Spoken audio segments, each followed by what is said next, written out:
घेतली की सुटत नाही, एकदा घेतली की सुटत नाही म्हणे. दारूविषयी बसकळ बडबड करणाऱ्या पुष्कळ लोकांपैकी मुळात बऱ्याच लोकांना हेच माहित नाही की दारू काही चीज आहे. मी म्हणतो आपण असं गृहीत धरून चालू की एकदा घेतली की सुटत नाही, म्हणून दारू वाईट का? सांगा, तुम्ही सगळे नर्सिंग मधले भावी पदवीधर आहात ना?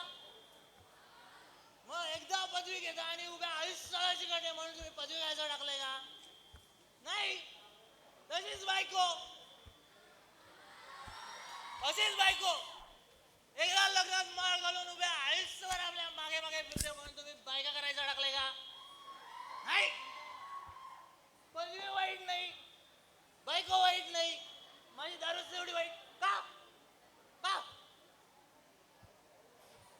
मदिरा ही प्रेमापेक्षा सुद्धा श्रेष्ठ असते. कशी ते सांगतो. मध्यंतरी प्रेमामध्ये कधी प्रेयसीच्या प्रणयीच्या लादा खाव्या लागतात, पण मदिरेच्या प्रवाहाखाली उभ्या जगाला लाथ मारून देण्याची ताकद आपल्या अंगात येते. प्रेमामध्ये राजा सुद्धा गुलाम होतो, पण मदिरेच्या प्रवाहाखाली गुलाम सुद्धा राजासारखा स्वतंत्र होतो. तुम्हाला सांगतो, मदिरा ही नीतिमत्तेला पोषक असते. कशी सांगतो, मद्यपी कधी खोटं बोलत नाही, कारण त्याला मुळात खोटं नसून सांगताच येत नाही. मद्यपी कधी कुणाचा विश्वासघात करत नाही, कारण मुळात त्याच्यावर कोणी विश्वासच ठेवत नाही.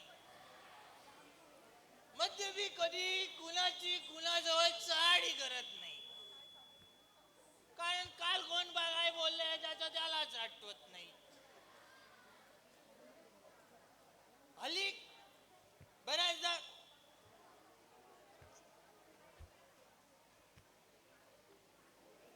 दारूविषयी ज्या अफवा पसरल्या जातात, त्यासाठी आम्ही 4 दारुड्याने एकत्र येऊन एक संस्था स्थापन करायचं ठरवलंय.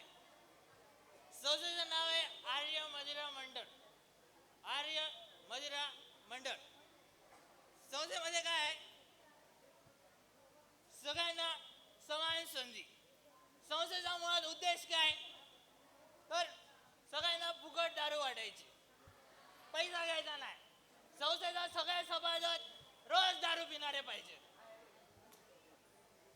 मी माझं मृत्यूपत्र तयार केलेलं आहे, तुम्हाला सांगतो तुम्ही पण करा. मी मेल्यानंतर माझ्या घराचा गुत्ता करा, माझ्या घराचा गुत्ता करा. त्यानंतर सरकारकडे रात्रंदिवस चालू ठेवण्याची त्याची परवानगी मिळवा. गोरगरिबांना फुकट दारू वाटा, विद्यार्थ्यांना स्वस्त दरात दारू वाटा. माझी खरी विस्त या तरुण पिढीवर आहे. माझ्या मृत्यूनंतर माझ्या तोंडात गंगोदक सोडू नका, तुळशीपत्र ठेवू नका, त्याऐवजी दारूचे 4 थेंब माझ्या तोंडात सोडा आणि त्यानंतर दारूचं बूस ठेवा. म्हणजे प्राण दादाला चुकून ठसका लागला तर दारू वाया नको. एवढं करून थांबू नका. मी मेल्यानंतर माझ्या श्राद्धाच्या दिवशी एखाद्या सत्पात्र ब्राह्मणाला सडकून दारू पाजा. आणि एवढं करूनही थांबू नका, वरती 6 बाटलीची दक्षिणा द्या. आणि आता तुम्ही सुद्धा माझ्या बरोबर प्यायला चला. Go to health.